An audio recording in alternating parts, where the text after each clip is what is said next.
Te! Te! Tara na. Palengke kayo.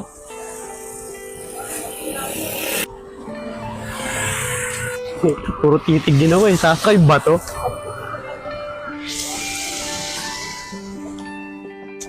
Te! Parang hindi ko naman kayo naramdaman na sumakay. Nakakatakot to ah. Walang Hindi man na kayo nagsasalita ate. Ano ba? Wala pa rin pasahero? Wala pa eh. Ayan, tumal. Ayun nga eh. Tol, Kuya Owen oh. Ya. Yeah. Na. Ano nangyari kay Kuya Owen? Bakit maraming iniisip tatay? Oo nga tol, napasin ko nga rin yun eh. Parang malagi siya madaling iniisip. Ano kaya nangyari doon? Alam ko yung huling biyahe nun, masaya pa tayo nun. Mia, tanga mo kasi kung bumiyahe ka na maaga, di sana nakadami ka na rin. Oy, kalso ka na. O Jay, di ka bumiyahe? Wala ya, sira yung motor ko. Ay, malakas pa naman biyahe ngayon. Ha? O bay, palengke daw. Eh, ikaw na. Baka mahulog pa ako doon eh. Maraming O sige. Tara te! Te, suotin nyo na lang po. Bye! Sila ako! Yeah. Sige! Masaya nga rin si Kuya Owen no? Oo nga eh. Solo ba naman yung biyahe? Ingat, ya! Tol, saan ka? Palengke lang po. Paano naalala kita? Di ba ikaw yung may kasama lagi matanda? Oo, Tol. Nanay ko yun. Mega po. Dito kay Bayabay, pasahero! Mega ka lang? Oh. Sino may iniisip mo? Wala. Alam mo kung binabiyahe mo na lang yan, kaysa mag-isip ka dyan? Ayaw ko nang bumiyahe. O bakit ba ayaw mo bumiyahe? Ano bang meron?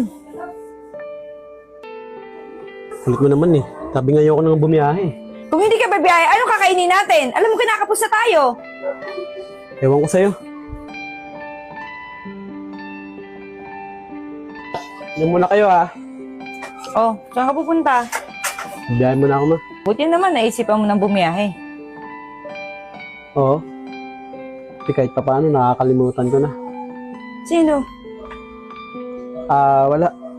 Paano? Babiyahe na ako. Nangyari doon. Ano nga pala yung sinabi mo na kahit pa paano nakakalimutan mo na? Wag mo na isipin yun. Sige na, babiyahe na ako. Sige na, ingat ka. Man, Oo nga eh. Tol, pasahero. bay, akin yan ha. Didiskarte ako yan. Eh, saan ka po? Yeah, Mega po. Sige po, tara po. Palengke ka no? Biyaweng, ano? Magbabiyahe ka na? O tol, biyahe na ako. Wala na eh, gutom na eh. Sabay. Wala na ya. Dito na ako, may pasahero. Ate, dito ka na. Ito muna kami ya. Sige. Ingat. Okay, bye. Ingat, bye. Tumal ah. Okay lang yan dahil nagkakapaltos ka. Te! Yung regular customer ko ah. Boy pa pala to.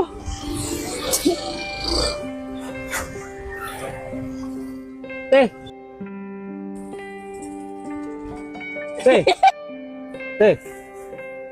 Tara na. Palengke kayo.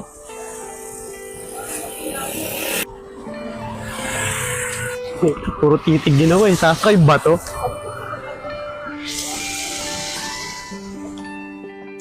Te, parang hindi ko naman kayo naramdaman na sumakay.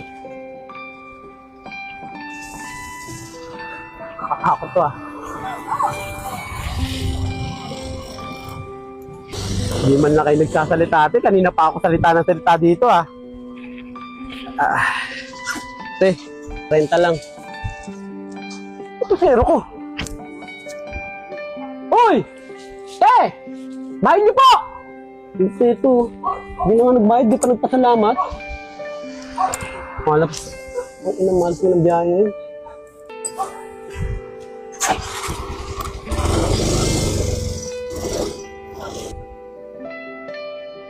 Oh, kamusta ang biyahe? Tumal nga eh. Oh, dati naman ang lakas-lakas mong kumita ah. Pasaway yung unang customer ko. Tinakbuhan ka agad ako. Paano ka natakbuhan ng pasahero mo? Bigla na lang siya umalis. Nakakatakot na yung pasahero ko na yun eh. Bigla na lang sumusulpot. Nagulat pa ako nung sumakay siya sa akin. Bigla na lang siya pumunta sa likodan ko. Ano yun, multo? Bigla-bigla na lang pumupunta sa likod mo? Ang weird naman nun. Oo nga eh, medyo natakot na ako kay nanay. Ano, pagkain na ba tayo? Oo, meron na nagluto ko ng adobo. Sige na. Ay mo na. Sige. O bay, regular customer mo. Ay mo na rin yan. Nyeta naman to, pagdating sa akin, wala laging pasahero. Nakakatakot ka naman. Bigla kang sumusulpot. O nga pala, may traso ka pa sa akin kahapon, di ka nagbayad. Baka di mo nakita sa akin ngayon. Wala pang binamano eh. Kaya palengke. Tara. Palengke lang yan. Palengke? Apo. Ate, patensya na ah. Wala pa kasi ang binamano eh. Basta man ni Kuya, sino Sana kitang papatayin eh. Ha? Yate, na kami.